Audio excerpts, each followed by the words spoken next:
अस्सलाम वालेकुम। आज हम नातिक आदात के ग्रोह को समझेंगे। नातिक आदात के ग्रोह को समझने के लिए या नातिक आदात को समझने के लिए हमें तबई आदात, मुकम्मिल आदात और सही आदात के ग्रोह को भी अच्छी तरह समझना होगा। तो देखिए, सबसे पहले हम देखते हैं तबई आदात का ग्रोह। किसी भी चीज को हम जब गिनना शुरू करते हैं तो सबसे पहले हम अदद 1 का इस्तेमाल करते हैं। 1, 2, 3, 4, 5 इसे तबई आदात कहा जाता है, यानी गिनती के आदात 1 से लेकर आप जहां तक पढ़ते जाएंगे वो तमाम तबई आदात कहलाते हैं। और तबई आदत कहाँ से शुरू होता है? 1 से। तो 1 सबसे छोटा तबई आदत है। और तबई आदत कहाँ खत्म होते हैं? तबई आदत खत्म ही नहीं होते हैं, क्योंकि तबई आदत लामहदूद होते हैं। 1000 के बाद में 1001, लाख के बाद में 1,01,000, यानी गिनती कभी खत्म नहीं होती है। इसलिए हम बड़े से बड़ा तबई आदत बता नहीं सकते।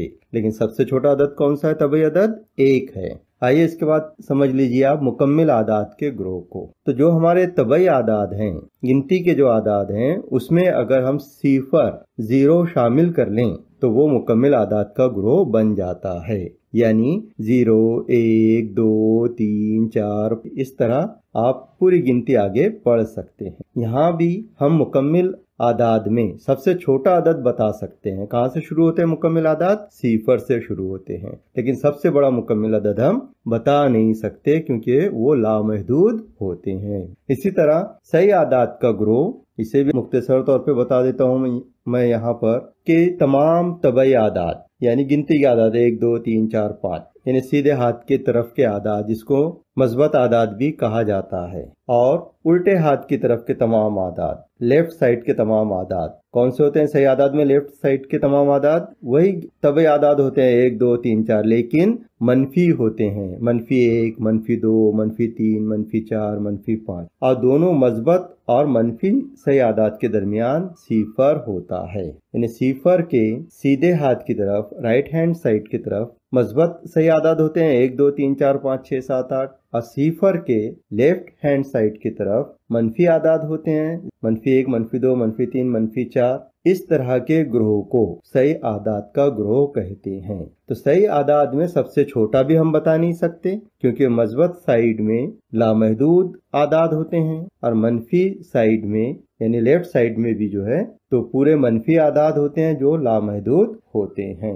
अब इसके बाद हम देखेंगे नातिक आदात। तो तबई आदात हमने पढ़ लिया, मुकम्मिल आदात भी हम समझ चुके हैं, सही आदात के ग्रोह को भी हम पहचान चुके हैं। अब देखेंगे हम नातिक आदात का ग्रोह किसे कहते हैं। हाँ, यहाँ पर मैंने नातिक आदात का ग्रोह बना के लिखा हूँ। बीच में 0 है, सीधी तरफ यानी राइट हैंड साइड पे 3, 8, और फिर उसके बाद कसर लिखा हूँ 32/3, फिर दूसरी कसर है 66/5। इस तरह आप बहुत सारे आदात आगे लिख सकते हैं, बना सकते हैं। इसी तरह सिफर के लेफ्ट साइड में -4 है, 10/-7 है, ये एक कसर है, और -5/3 ये दूसरी कसर है। इस तरह लेफ्ट साइड में भी हम बहुत सारे आदात लिख सकते हैं। तो यहाँ पर ये समझिए आप कि तमाम सही आदात और तमाम कसरों को, कसरें आपको पता है ना, वाजिब कसर भी होती है, गैर वाजिब कसर भी होती है, मुरक्कब कसर भी होती है। तो तमाम कसरों को, तमाम सही आदात और तमाम कसरों को मिलाकर जो आदात का ग्रोह बनता है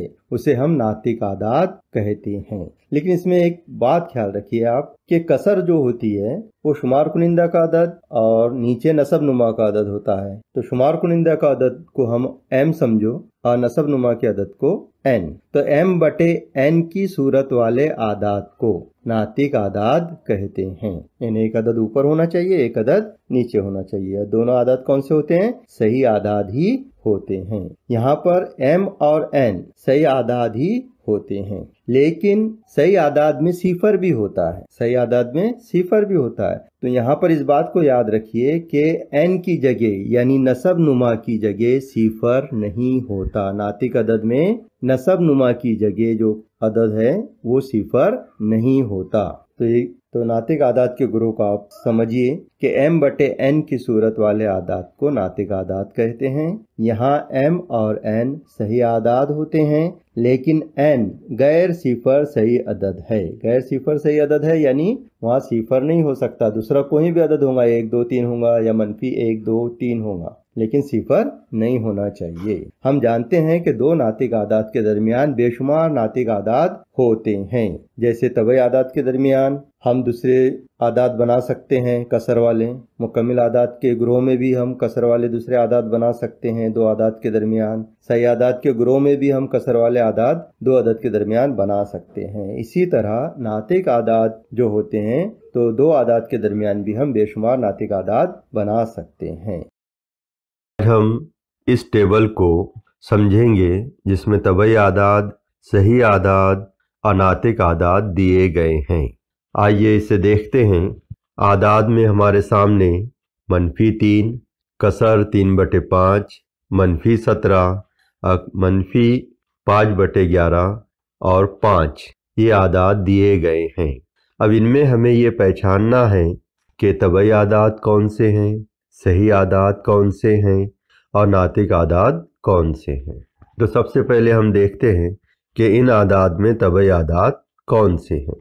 तो हमें ये पता होना चाहिए कि तबई आदाद किसे कहते हैं। गिनती के आदाद को तबई आदाद कहते हैं। जैसे 1, 2, 3, 4, 5, 6, 7, 8 ये तमाम तबई आदाद हैं। तबई आदाद लामहदूद होते हैं और सबसे छोटा तबई अदद 1 होता है। तो यहाँ दिए गए आदाद में हम देखेंगे तबई अदद कौन सा है। ये -3 है जो गिनती के आदाद में नहीं आता है। 1, 2, 3, 4 में ये तबई अदद नहीं है। 3/5 ये भी तबई अदद नहीं है, ये कसर है। -17 ये भी तबई आदाद में शुमार नहीं होता। -5/11 ये भी मनफी कसर है, ये भी तबई अदद में शुमार नहीं होता। अब है 5 ये तबई अदद है क्योंकि ये गिनती के आदाद में आता है। 1, 2, 3, 4, 5। तो यहाँ हम निशान लगा देते हैं सही का कि ये तबई अदद है। अब देखते हैं इन आदाद में सही आदाद कौन से हैं। सही आदाद में तमाम तबई आदाद और मुकम्मिल आदाद शुमार होते हैं। इसी के साथ तबई आदाद के मुतजाद आदाद भी सही आदाद में शामिल होते हैं। तो सही आदाद कौन से हुए? जो गिनती के आदाद है 1, 2, 3, 4, 5, 6, 7, 8 और 0।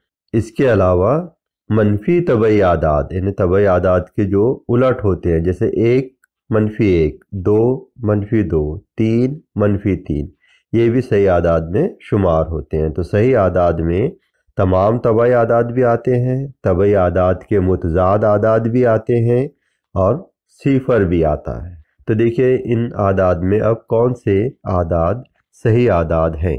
-3 ये सही अदद है। 3/5 ये कसर है इसलिए सही अदद नहीं है। -17 ये सही अदद है। -5/11 ये कसर है इसलिए ये सही अदद नहीं है। 5 ये सही अदद है।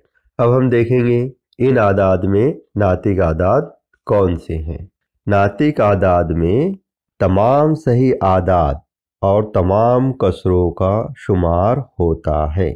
इसमें तमाम आदाद आएंगे, तमाम सही आदाद भी आएंगे और कसरे भी आएंगी। मनफी कसरे भी आएंगी और मस्बत कसरे भी आएंगी। इन तमाम से मिलकर नातिक आदाद बनते हैं। -3 ये नातिक अदद है। 3/5 ये कसर है, कसर भी नातिक आदाद होती है। -17 ये भी नातिक अदद है। -5/11 ये भी नातिक अदद है। 5 ये भी नातिक अदद है। तो इस तरह आज हमने देखे तबई आदाद किसे कहते हैं, सही आदाद किसे कहते हैं, नातिक आदाद किसे कहते हैं और हम इसे किस तरह पहचानते हैं। उम्मीद है कि आपको ये समझ में आ गया होगा। सब्सक्राइब कीजिए स्टडी 360 उर्दू को और बेल आइकॉन को दबाइए ताकि आने वाले वीडियो की आपको नोटिफिकेशन मिलती रहे।